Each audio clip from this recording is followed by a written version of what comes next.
3000. Nous n'avons plus d'oxygène. Proximité de sol. Aéropéro 603. Nous avons une urgence.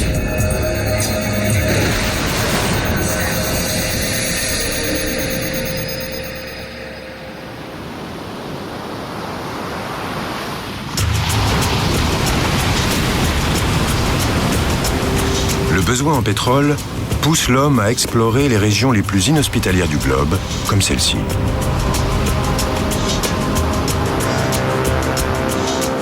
La mer du Nord, qui sépare la Grande-Bretagne de l'Europe continentale, est peu profonde, et les vents violents qui la balayent soulèvent des vagues impressionnantes. L'eau y est grise et froide. Mais or noir oblige, des dizaines de plateformes de forage et des milliers de gens doivent affronter les éléments en furie.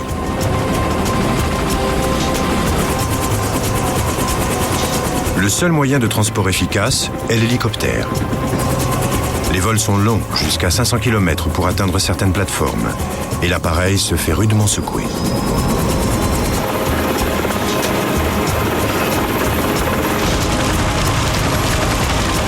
Au fil des ans, le trajet est malgré tout devenu routinier, et les hommes ont oublié les dangers qui rôdent en contrebas. C'était quoi? Mais par une matinée glaciale de janvier 1995, pour 18 hommes, cette réalité va se rappeler à eux de manière brutale. Mayday, Mayday! Panne roteur de queue! Amérissage! Survivront-ils dans cet environnement hostile? Oh, c'est pas vrai!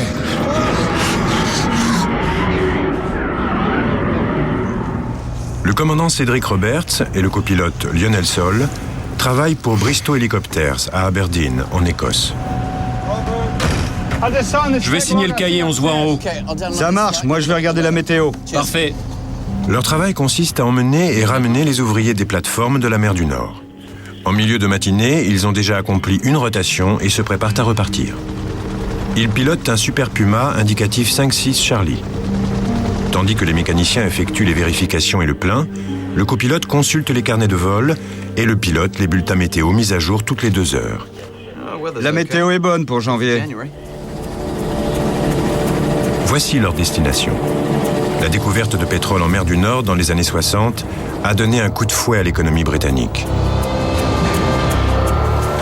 Ce pétrole, appelé Brent, est un produit assez léger et peu soufré, idéal pour être raffiné en carburant, et son prix sert de référence pour le marché international.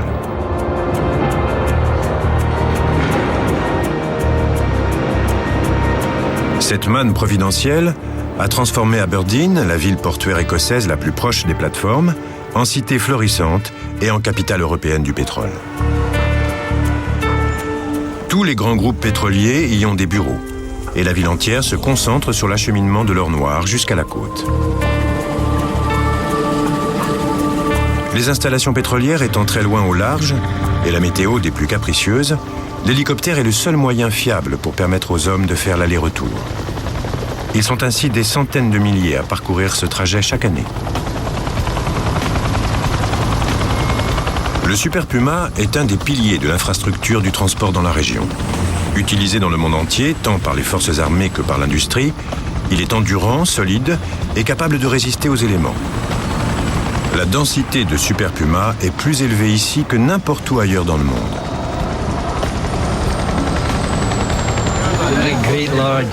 Ce 19 janvier 1995, les passagers qui doivent se rendre sur la plateforme se réunissent dans le salon d'embarquement. Ils travaillent tous pour la compagnie texane Marathon Oil. Les champs pétroliers sont légion en mer du Nord et ils sont répartis entre plusieurs pays dont l'Angleterre et la Norvège. Les gouvernements vendent les concessions à un grand nombre d'entreprises. Marathon Oil exploite 3 plateformes dans le champ pétrolier Bray. Bray Est, Bravo et Alpha. Ces plateformes sont autant de villes qui ne dorment jamais. Elles se dressent sur les fonds marins grâce à d'énormes pieds de métal ou de béton. Sous chacune d'elles, des conduites serpentent jusqu'au fond de la mer. Certaines sont verticales, d'autres se déploient en biais sur parfois plusieurs kilomètres de long. La même plateforme exploite parfois simultanément le pétrole et le gaz naturel. La mer est omniprésente, le temps souvent épouvantable. Quant au travail sur la plateforme, il est bien souvent exténuant, sale et dangereux. Les ouvriers qui travaillent en équipe de 12 heures manient du matériel lourd à des hauteurs élevées, quand ce n'est pas en profondeur. Il est difficile de recruter et de garder des ouvriers hautement qualifiés capables d'extraire le pétrole de la mer. Aussi, les plateformes disposent-elles des équipements nécessaires à leur bien-être. Cinéma, cybercafé, salle de sport et même cuisine de luxe. L'encadrement ne lésine pas pour divertir ses collaborateurs. Mais il existe aussi des règles strictes. Pour la sécurité de tous, boire de l'alcool est interdit et fumer est strictement contrôlé.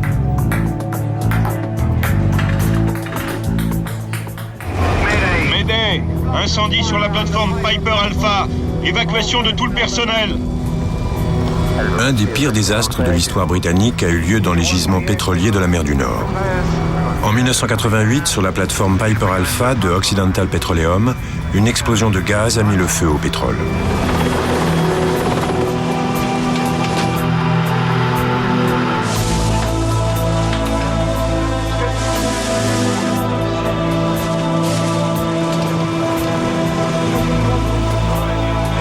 « 167 hommes ont trouvé la mort. Même s'ils connaissent les dangers potentiels de leur métier, en ce jour de janvier, les employés de Marathon Oil se préparent comme ils l'ont toujours fait. Ces 16 hommes doivent passer 2 semaines sur la plateforme Alpha et ils seront en congé les 2 suivantes. Se rendre sur leur lieu de travail fait partie de la routine. Mais décrocher un billet pour ce vol implique de passer par une étape qui n'aurait rien d'ordinaire pour vous et moi. En effet, personne n'est autorisé à embarquer à bord d'un tel hélicoptère sans être d'abord passé par la formation pour évacuer un aéronef abîmé en mer. La vie de ces hommes dépendra peut-être de leur capacité à s'extraire d'un hélicoptère ou d'une plateforme et de ce qu'ils auront appris à faire une fois dans les eaux glacées de la mer du Nord. Plusieurs accidents étalés sur une vingtaine d'années ont fait comprendre cette nécessité. Cet entraînement peut sauver la vie d'un homme. Avant d'embarquer, ils doivent visionner une vidéo intitulée « Comment se comporter en cas d'urgence ». Ils l'ont vue au moins 1000 fois. En cas d'urgence, resserrez votre ceinture et mettez-vous en position de sécurité. Pour sortir par les hublots, tirez la languette rouge pour arracher le joint en caoutchouc et poussez le panneau vers l'extérieur. Les passagers enfilent leur combinaison de survie imperméable en Gore-Tex. À défaut de les maintenir en surface, elle leur permettra au moins d'être au sec. Et elles sont orange vif pour faciliter les efforts de recherche. Le trajet pour rallier la plateforme Alpha du Brayfield fait 230 km. Si tout se passe bien, la distance sera couverte en un peu plus d'1 heure. La première partie du voyage les fait passer par le nord-est, le long du HMR, la route principale des hélicoptères. Ensuite, à 120 000 nautiques, ils atteindront la porte, l'endroit où tous les hélicoptères se séparent pour poursuivre chacun leur destination. Bray Alpha est à une quarantaine de kilomètres de la porte. Pendant une partie du trajet, les contrôleurs aériens d'Aberdeen ne seront pas en mesure de voir l'hélicoptère. Si nous perdons la couverture radar sur la mer du Nord, c'est en raison de la rotondité de la Terre. Lorsqu'un hélicoptère se rend sur une plateforme de forage, il suit la courbe du globe. Les faisceaux radars, eux, se déplacent en ligne droite. Ce qui signifie que plus ils s'éloignent, plus le fossé entre eux et la surface de la Terre augmente. Quand un appareil se trouve dans ce fossé, il disparaît des écrans. Par rapport à Aberdeen, un hélicoptère à 2000 pieds d'altitude disparaîtra à 80 000 nautiques de distance.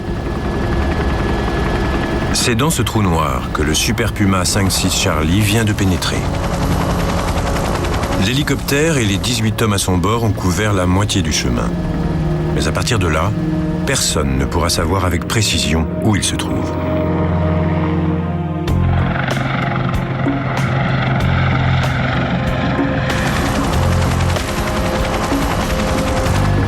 c'est précisément à partir du moment où l'hélicoptère s'engage dans le fossé que les pilotes Cédric Roberts et Lionel Sol commencent à s'inquiéter de ce qu'ils découvrent sur leur écran radar météo.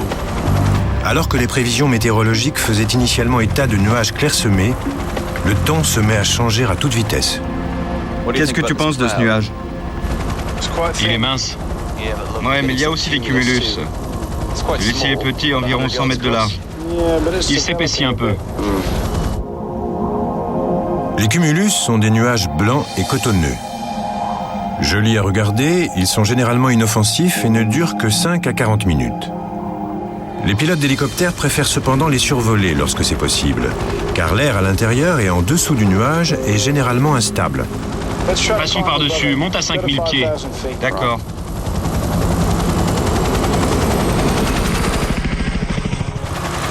Regarde, il y en a plein le long de la HMR. Oui, on n'est pas plus avancé. Redescendons à 3000. D'accord. Pour l'heure, la météo n'a rien de problématique. Mais en mer du Nord, elle peut changer très rapidement. En effet, dans cette région d'Europe, les vents chauds de l'Atlantique rencontrent les bourrasques glacées de l'Arctique et de Sibérie. Les masses de vapeur chaude se condensent pour donner des nuages, avant de se refroidir et de perdre de l'altitude, créant des vents forts qui déplacent ces masses nuageuses immenses. Sous l'effet de la friction causée par ce mouvement, les nuages se chargent parfois électriquement, l'électricité étant alors évacuée sous forme d'éclairs. Une journée qui commence de manière anodine peut ainsi s'achever par une violente tempête. Le Super Puma a décollé depuis 1 heure et il approche de la porte, la zone où les hélicoptères entament leur descente vers les différentes plateformes pétrolières. Il est à 25 000 nautiques, soit 46 km de sa destination lorsque le temps commence à se dégrader. Bray Traffic, 5-6 Charlie, 120 nautiques sur la HMR 056. Les deux hommes prennent contact avec le centre d'observation du trafic de Bray, qui gère les allées et venues des hélicoptères. Mais le centre n'ayant pas de radar, c'est aux pilotes d'indiquer leur position. Reçu, 5-6 Charlie, j'ai votre position. Aberdeen Information, Bristol 5-6 Charlie à 120 nautiques. Quittons les 3000 pieds. Bray a accusé réception de notre position. Reçu, 5-6 Charlie. Continuez avec Bray Traffic. Mais brusquement, le temps change. À la place des grosses boules de coton inoffensives, se dresse désormais devant eux une rangée de dangereux cumulonimbus.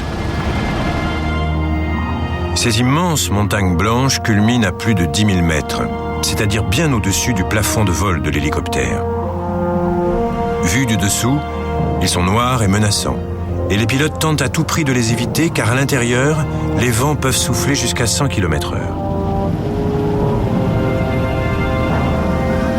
Les turbulences peuvent rendre le vol désagréable, mais ça n'est qu'une partie du danger. Le cumulonimbus est un géant parmi les nuages. Il peut mesurer de 300 mètres à sa base jusqu'à 8,5 km ou 9. Ce sont les nuages les plus dangereux pour un aéronef, mais surtout pour les petits comme les hélicoptères. À l'intérieur d'un cumulonimbus, les turbulences sont violentes. Il y a de la glace, de la pluie en abondance et bien sûr la foudre. Pour un hélicoptère, ça n'est pas l'endroit idéal. La foudre est un des phénomènes les plus puissants de la nature.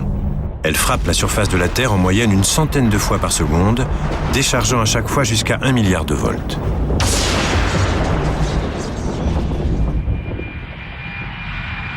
Les appareils ne peuvent pas totalement l'éviter. Les avions de ligne sont en moyenne touchés 1 fois par an, mais ils sont conçus de manière à pouvoir supporter la chose. La carlingue est la plupart du temps en aluminium, un bon conducteur d'électricité. La foudre glisse sans danger le long du fuselage pour être évacuée par la queue. Les hélicoptères font appel au même principe. Et en mer du Nord, ils en ont bien besoin. Vu le nombre de tempêtes et le balai d'hélicoptères, la foudre ne peut que faire mouche. On estime qu'elle frappe des appareils de la flotte environ 35 fois par an.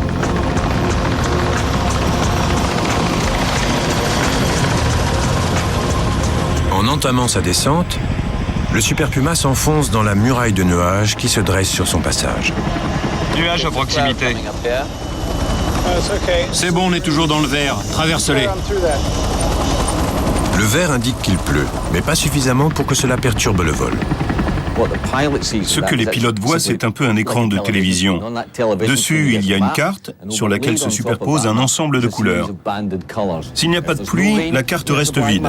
Si les précipitations sont fortes, plein de petits carrés rouges apparaissent pour donner une idée de l'intensité et de la localisation des pluies. Pour 5-6 Charlie, justement, la météo commence à faire des siennes. Il est d'abord bombardé par de la grêle. Hey, ça vient d'où ça? De la ventilation. Pour un peu, on se prendrait pour des glaçons dans un shaker. C'est très épais. Je me demande comment les moteurs tournent encore. Il ne doit plus y avoir d'air dehors. Non? Survient alors un deuxième problème. Alerte givrage. Sûrement un grêlon qui obstrue le capteur. Ouais. À l'extérieur, l'hélicoptère est muni d'une sonde de givrage qui prévient les pilotes si elle détecte de la glace sur les pales. Les deux hommes concluent qu'elle est simplement obstruée par un morceau de glace et qu'elle transmet une fausse indication. Puis, c'est le drame. Bon sang, C'était quoi? la foudre. Je le sens mal. Ça craint vraiment. Il faut descendre. L'hélicoptère est endommagé, mais les pilotes ignorent encore l'ampleur des dégâts. La carlingue est secouée dans tous les sens. La première réaction de Cédric Roberts et de Lionel Sol consiste à réduire l'altitude au cas où l'hélicoptère tomberait. Mayday, Mayday, 5-6 Charlie, foudre, vibration importante. Mayday, Mayday. À une quarantaine de kilomètres de là, un autre hélicoptère s'apprête à décoller d'une plateforme de forage. Son commandant, Brian Backhaus, embarque des passagers à bord de 5-6 Bravo pour les ramener à Aberdeen. Embarquement terminé, tout est prêt. Soudain, le responsable de l'embarquement sur l'héliport capte l'appel au secours de Lionel Sol. Mayday, Mayday, 5-6 Charlie, foudre. Vous avez entendu? Excusez-moi, messieurs, vous devez descendre. Un de nos appareils a déclaré une urgence. Brian Backhaus fait descendre ses passagers pour aller prêter main forte à ses collègues. Pendant ce temps, une tempête se prépare avec des vents de plus de 70 km/h et une mer de plus en plus démontée. L'équipage de 5-6 Charlie s'efforce de garder le contrôle de l'hélicoptère. Depuis qu'il a été frappé par la foudre, la situation n'a pas empiré. Et il continue de faire route comme il peut au ras des vagues en direction de la plateforme. Le Grampian Freedom est un navire qui attend près des plateformes pour participer au besoin à leur évacuation. Son commandant, John McInnes, entend l'appel de détresse de l'hélicoptère. Nous sommes passés en avant toutes. Tout le monde à bord a été prévenu de l'urgence et on s'est préparé pour aller chercher des survivants. Sur la plateforme Bravo, le vol de routine de Brian Backhaus vient de se transformer en mission de sauvetage. Il va tenter de repérer l'hélicoptère endommagé pour l'escorter jusqu'à une plateforme. Et si 5-6 Charlie s'abîme en mer, Brian Backhaus pourra guider les sauveteurs directement sur les lieux. Mais où doit-il aller ? Allons à la porte et on partira de là. C'est au moins un point de départ. Le Grampian Freedom ne sait pas non plus où aller. Et il reçoit des messages contradictoires sur l'emplacement de 5-6 Charlie. La petite taille de l'hélicoptère au milieu des flots déchaînés complique encore les recherches. Le commandant Roberts, lui, prévient ses passagers. Messieurs, à l'évidence, vous ressentez les vibrations violentes. Nous avons été frappés par la foudre. Remontez vos capuches, fermez vos combinaisons et préparez-vous à un amérissage éventuel. Les innombrables heures d'entraînement sont censées avoir préparé tous ces hommes à une telle éventualité. Mais dans la réalité, combien vont s'en souvenir ? 1200 pieds, on ne perd pas d'altitude. Ils ne sont plus qu'à 11 km de leur destination, la plateforme Bray Alpha. 3 minutes se sont écoulées depuis l'incident et apparemment la situation est stable. Vérification du bon fonctionnement des commandes. Oui, nous contrôlons le tangage, le roulis et le lacet. Rotor de queue! L'hélicoptère se met à tourner sur lui-même, signe que le rotor de queue est endommagé. Pour faire cesser ce tourbillon, les pilotes n'ont d'autre choix que de couper la pale principale. Coupe les moteurs! Coupez! L'amérissage est désormais inévitable.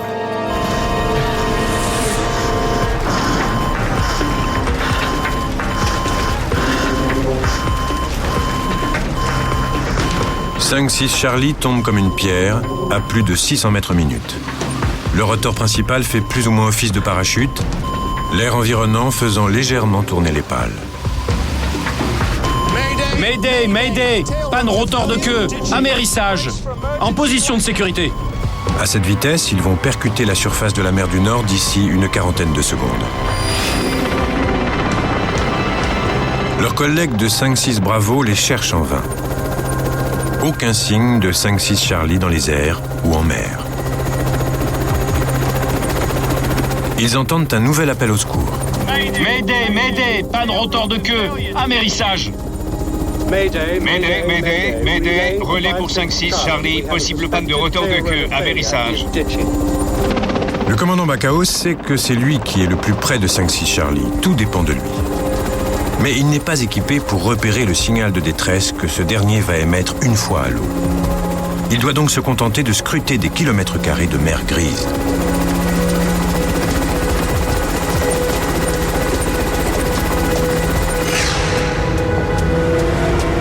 À bord du Grampian Freedom, on commence à observer les flots autant que les airs, tout en sachant que 5-6 Bravo peut couvrir bien plus de terrain que ce bateau immense et lent. Chacun fait de son mieux en attendant des instructions plus précises. Les flotteurs, je les trouve pas. Je m'en occupe, maintiens-le à l'horizontale. Les pilotes s'apprêtent à tenter une manœuvre des plus difficiles. Amérir au beau milieu d'une mer déchaînée. Les flotteurs logés sous le ventre de l'hélicoptère sont censés l'empêcher de couler. S'ils sont gonflés trop tôt avant l'amérissage, l'appareil risque de perdre le peu de stabilité qui lui reste et de se renverser. Et s'ils sont déclenchés trop tard, ils ne se gonfleront pas complètement et au lieu de flotter, l'hélicoptère coulera comme une pierre. Les pilotes n'ont droit qu'à un seul essai. Le timing est impeccable. On a améri. Ça paraît stable. L'amérissage s'est bien passé, mais personne ne sait si l'hélicoptère va se maintenir en surface. L'engin est très lourd et peut à tout moment chavirer sous l'effet de son poids. Tout le monde dehors! La porte! Ils doivent sortir les canaux pneumatiques, les gonfler et embarquer le plus rapidement possible, car si l'hélicoptère se renverse, il risque de se retrouver prisonnier à l'intérieur. Soulève-le! Tiens la corde! Passe derrière pour superviser l'évacuation. Je coupe tout. Et je vais lancer un dernier Mayday. Mais l'évacuation ne se passe pas comme prévu. À peine gonflé, un des canaux a été plaqué contre la porte par les vents violents et les hommes ne peuvent pas monter dedans. C'est bloqué! On peut passer de l'autre côté? Oui, mieux vaut qu'on reste tous ensemble. Allez-y! Allez! Mayday! 5-6 Charlie. Nous flottons et nous sortons les canaux. Malheureusement, ils oublient de mentionner leur position. Le canot est dangereusement surchargé. Ils sont 18 à bord, alors qu'il n'est censé emporter que 14 hommes. Ils ont de l'eau jusqu'aux chevilles et le niveau ne cesse de monter. Ils ont améri juste à côté de leur destination, mais une fois dans le canot, ils n'ont aucun moyen d'indiquer leur position.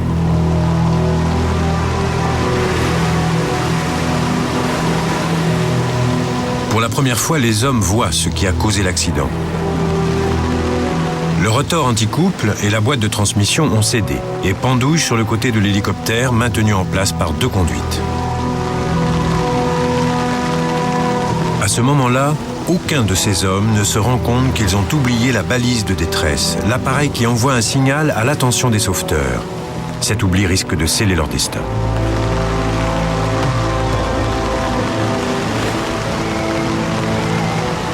Deux amarres relient encore le canot à l'hélicoptère. Elles empêchent l'embarcation de dériver, mais elles risquent aussi d'entraîner le canot si l'hélicoptère chavire. Un des passagers a un couteau. Je coupe la mare? Non, pas encore. On nous repérera plus facilement si on reste à côté de l'hélico. La série noire continue. Lorsque les passagers essaient de déployer le toit, ils se coincent. Sans lui, ils sont à la merci des vagues. Puis l'hélicoptère lui-même devient un danger. Après avoir été enlevé pour l'évacuation, les portes auraient dû couler, mais l'une d'elles flotte encore. Un de ses bords est coupant. Il s'approche dangereusement du canot et le perce. Écopez comme vous pouvez, sinon on va couler! Non, ne vous inquiétez pas, on ne coulera pas. On s'enfonce déjà! Les pilotes rassurent leurs passagers comme ils peuvent. Il y a d'autres hélicos et des bateaux. Ils savent qu'on a améri. Ils ont entendu notre médée. Mais le canot de survie surchargé s'enfonce de plus en plus.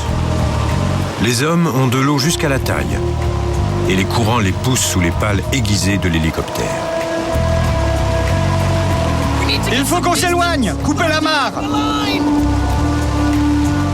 Deux amarres, une courte et une longue, relient toujours le canot à l'hélicoptère. Ils décident de couper la plus courte pour s'éloigner des pales. La longue est coupée aussi. Elle a été déchiquetée. Il faut couper la courte!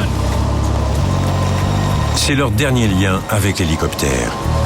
S'ils le coupent, ils vont très vite se mettre à dériver et se retrouver à la merci de la mer du Nord. Mais s'ils ne le tranchent pas, les arêtes coupantes des pales risquent de mettre leur canot en charpie et de le faire couler.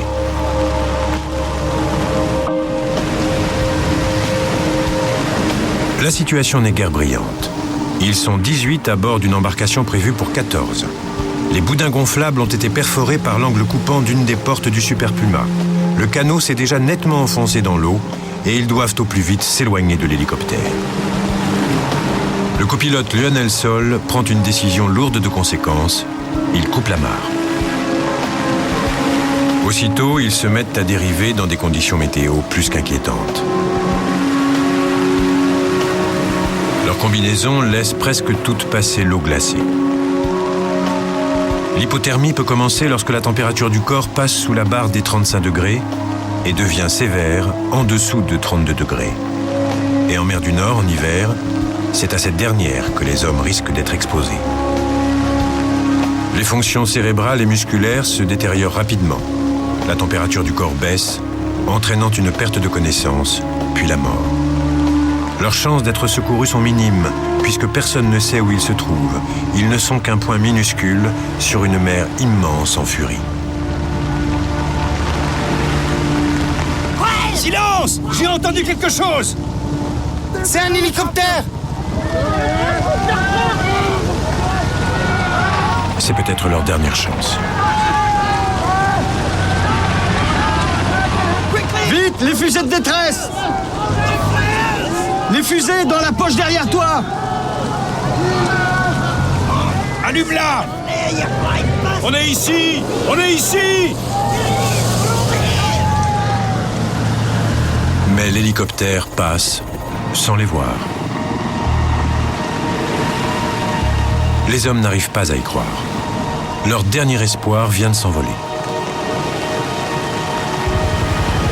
Depuis 5-6 Bravo, Brian Backhouse ne discerne qu'une étendue grise.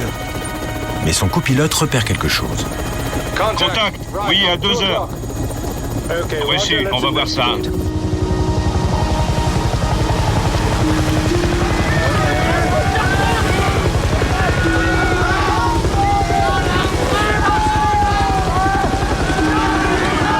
Cible, contact. Confirmation, c'est bien 5-6 Charlie. Attendez pour le compte-rendu de position.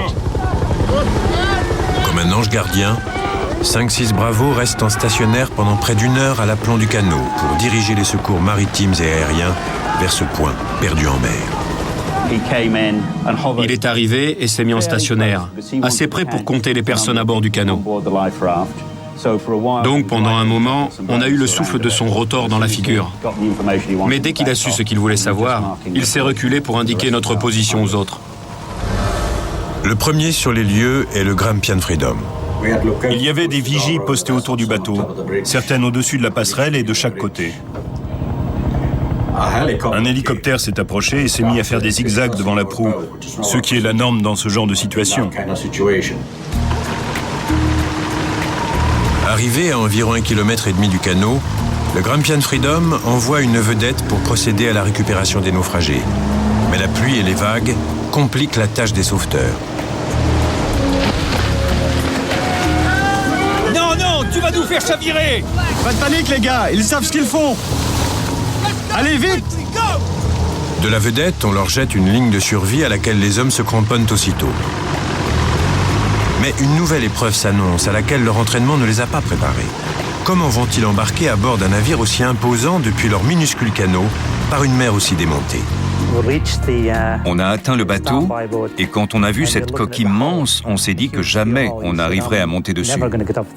Mais l'équipage était très bien entraîné et nous a fait attendre le temps que la houle présente les bons mouvements. Ces gars savaient exactement à quel moment il fallait nous faire passer par-dessus bord. Dans notre cas, ça s'est très bien passé. 14 survivants embarquent à bord du Grampian Freedom et 4 à bord d'un autre navire. Ils sont gelés et en état de choc, mais ils vont bien. Grâce à leur savoir-faire et en déjouant les pronostics les plus pessimistes, Cédric Roberts et Lionel Sol ont sauvé la vie de leurs passagers. Je dois reconnaître qu'à l'époque, j'ai cru qu'on allait mourir. Le monde avait changé du tout au tout. De quelque chose de bien, il s'était transformé en ce que je considérerais comme un véritable désastre. C'est la situation la pire dans laquelle je me suis retrouvé en vol. Et j'avais très peur que ce soit la dernière. Les pilotes ont réussi leur amérissage et assuré la sécurité des passagers jusqu'à l'arrivée des secours. Mais au lendemain de l'accident, ils sont soupçonnés. Leur compte-rendu des événements soulève des questions. En théorie, la foudre ne peut pas endommager un hélicoptère évoluant en mer du Nord. C'est la première fois que j'entends dire que la foudre a conduit à un tel événement. Les experts mettent en doute la version des faits donnée par les pilotes. Aucun hélicoptère ne s'est jamais écrasé en mer du Nord après avoir été foudroyé. Y a-t-il eu un ennui mécanique? On parle même d'une erreur de pilotage. Après tout, les deux hommes se sont imprudemment jetés au cœur d'une tempête. Les indices susceptibles de venir étayer leur version des faits sont hélas au fond de l'eau avec l'épave de 5-6 Charlie. L'AAIB, l'équivalent du bureau d'enquête et d'analyse, est chargé de l'enquête. Cet engin ressemble à une plateforme, mais le Steadive est en fait un bateau, utilisé principalement pour l'entretien des plateformes pétrolières.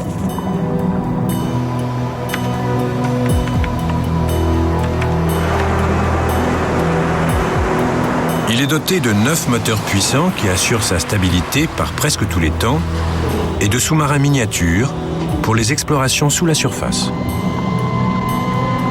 Le lendemain de l'accident, c'est à lui qu'on fait appel pour retrouver l'épave de l'hélicoptère au fond de la mer du Nord. L'enquête démarre bien. En une journée, les caméras embarquées à bord des 2 submersibles du Steadive trouvent l'épave de 5-6 Charlie. Son renflouage, en revanche, s'annonce plus difficile.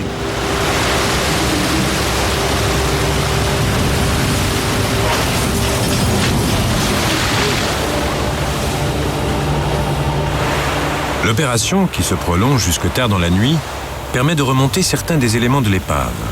Mais l'élément clé, le rotor de queue, manque toujours à l'appel.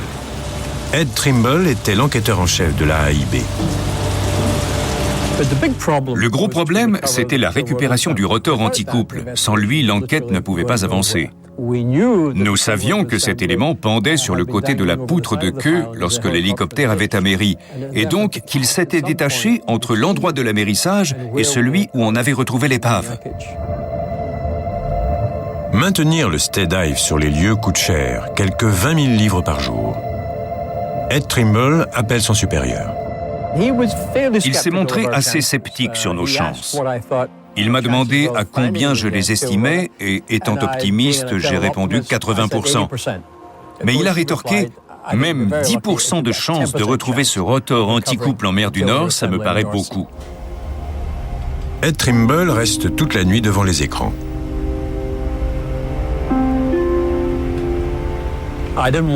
Je ne voulais pas risquer de passer à côté du moindre débris, surtout ceux du rotor anti-couple.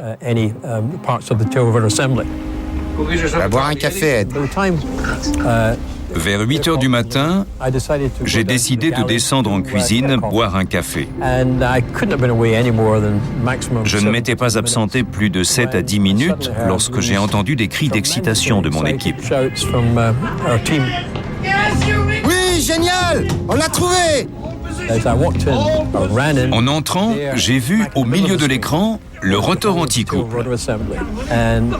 Au premier coup d'œil, on voyait qu'une de ces pales avait été touchée par la foudre. Les pilotes avaient donc raison. Les caméras du sous-marin filment sur une des pales des marques de brûlure qui ne laissent aucun doute. Une analyse plus poussée de l'épave permet de constater que 2 des pales du rotor principal ont elles aussi été frappées par la foudre. Mais c'est le rotor de queue qui a le plus souffert. Jamais la foudre n'avait encore causé la perte d'un hélicoptère en mer du Nord.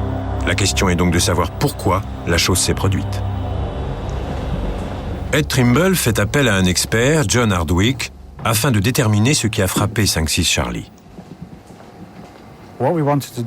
Nous avons fait plusieurs essais en soumettant des pales de rotor de queue de Super Puma à des niveaux d'énergie divers, afin de simuler la foudre.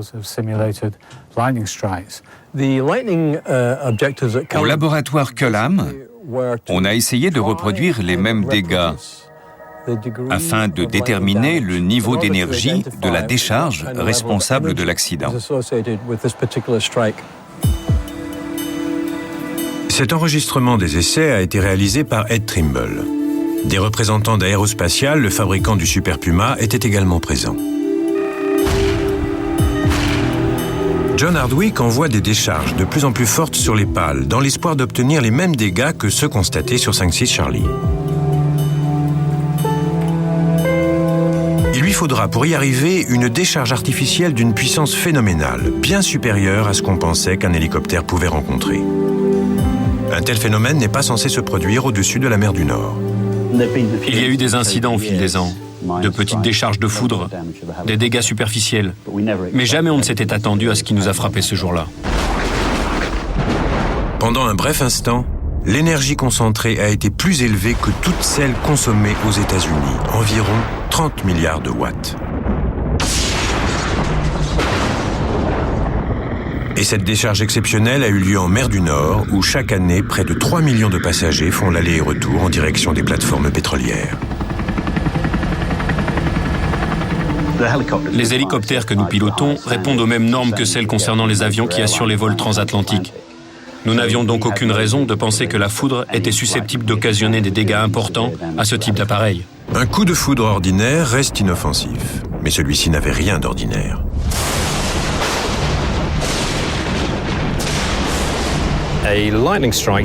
Un éclair génère une quantité phénoménale d'énergie.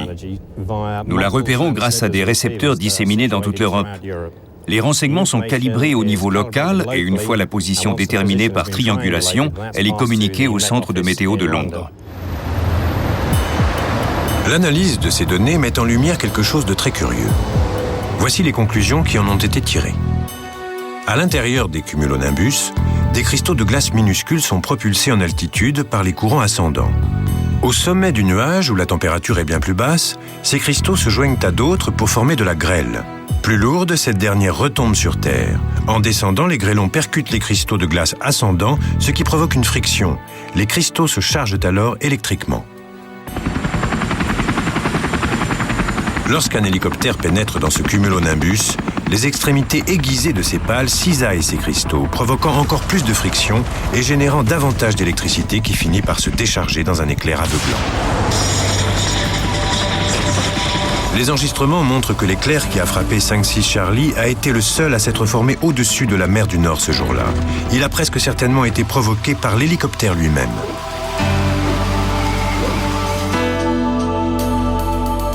Cependant, tous les dégâts se sont concentrés à la hauteur du rotor de queue. Pourquoi cet élément était-il si vulnérable ? C'est alors qu'Ed Trimble fait une découverte particulièrement intéressante.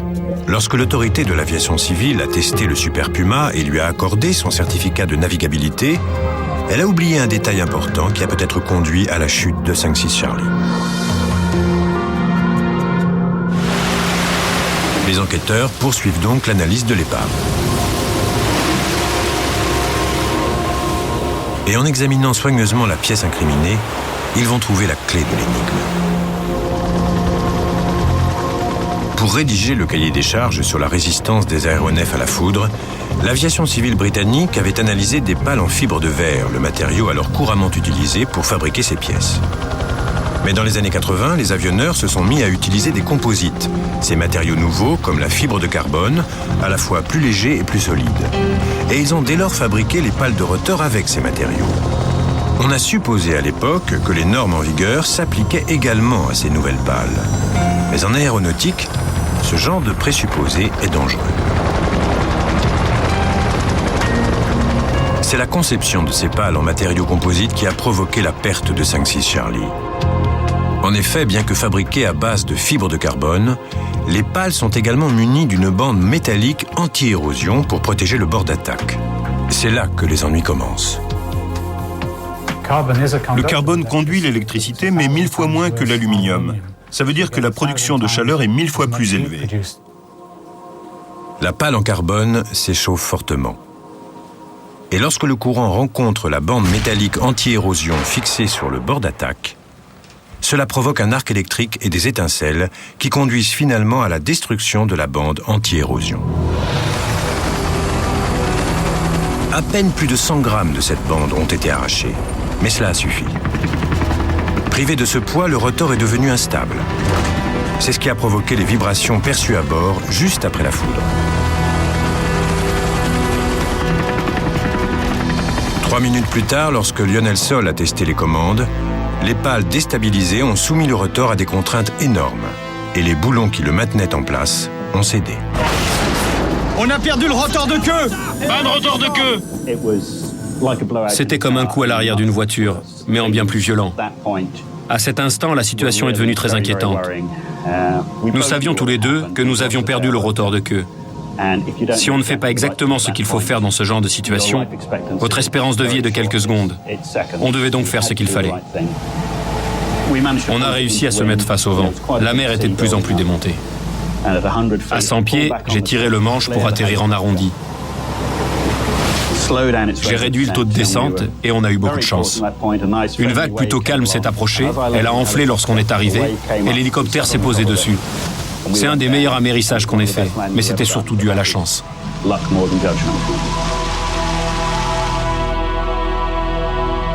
Les choses auraient en effet pu être bien pires. Les 2 conduites hydrauliques reliant le rotor de queue à l'hélicoptère ont tenu bon. Ces 2 tuyaux de faible diamètre ont supporté le poids de la boîte de transmission et le rotor s'est mis à pendre sur le côté droit. Privé du poids du rotor de queue, l'hélicoptère aurait piqué du nez. Si la boîte de vitesse et le rotor anti-couple s'étaient complètement détachés de l'hélicoptère, les 18 hommes à bord seraient morts, car l'appareil serait tombé de manière incontrôlable en mer du Nord.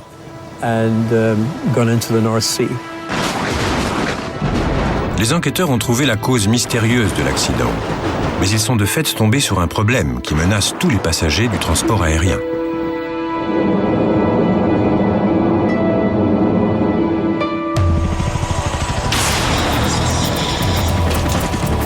« 5-6 Charlie a été victime d'une décharge électrique bien plus puissante que celle auquel il était conçu pour résister.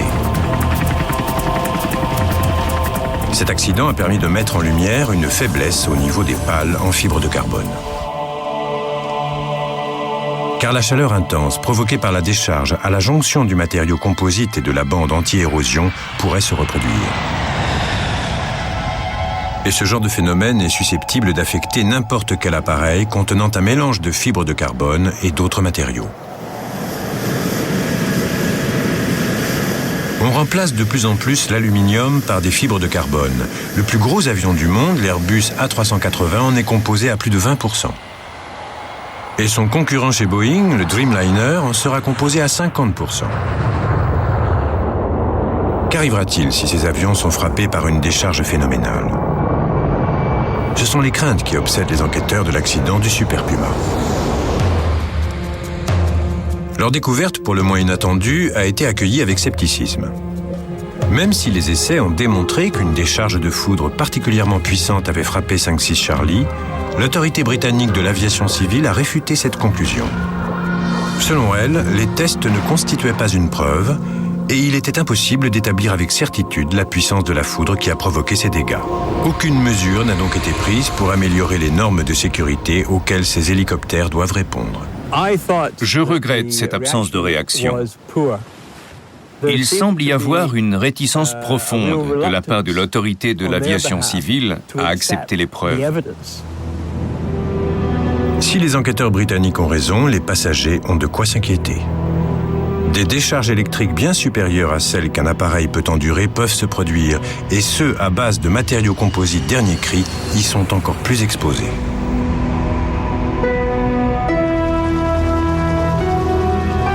Le Super Puma, lui, a tiré les leçons de cet avertissement. Ses pales de rotor ont été considérablement renforcées. Les bandes anti-érosion sont désormais maintenues grâce à des boulons. Et les pilotes ont reçu pour consigne de se tenir à bonne distance des orages. Les hommes qui utilisent ces hélicoptères sont prêts à prendre des risques. Ce jour-là, on a eu énormément de chance, car les choses auraient pu très mal tourner. Mais on a survécu, on est rentré chez nous. Ce matin-là, je me disais que ça ne pouvait pas m'arriver. Mais aujourd'hui, quand je prends l'hélicoptère, surtout en hiver, et que ça secoue un peu, je sais que ça peut se reproduire. À nous de choisir si on veut arrêter ou pas. Moi, après 25 ans, je suis toujours là. L'accident de 5-6 Charlie a suscité plus de peur que de mal, mais il aurait tout aussi bien pu se solder par une tragédie. À l'hiver 1995, le savoir-faire du commandant Cedric Roberts et du copilote Lionel Saul a sauvé la vie des 16 passagers. Tous deux ont été récompensés. La Guilde des pilotes et des navigateurs a salué le courage et les compétences dont ils ont fait preuve lors de cet amérissage d'urgence. Même si nous avons reçu des récompenses après l'accident de la part de nombreuses organisations, la plus précieuse pour moi est celle que m'a adressée la fille d'un des passagers. C'est cette petite carte. Cher commandant Roberts, je ne sais pas comment vous dire à quel point je vous remercie pour avoir sauvé la vie de mon papa. Il vous a fallu faire des gros efforts pour garder votre calme pendant que vous tombiez. Si vous n'aviez pas réussi à garder le contrôle de cet hélicoptère, mon papa ne serait peut-être plus là aujourd'hui. Merci beaucoup, beaucoup, beaucoup.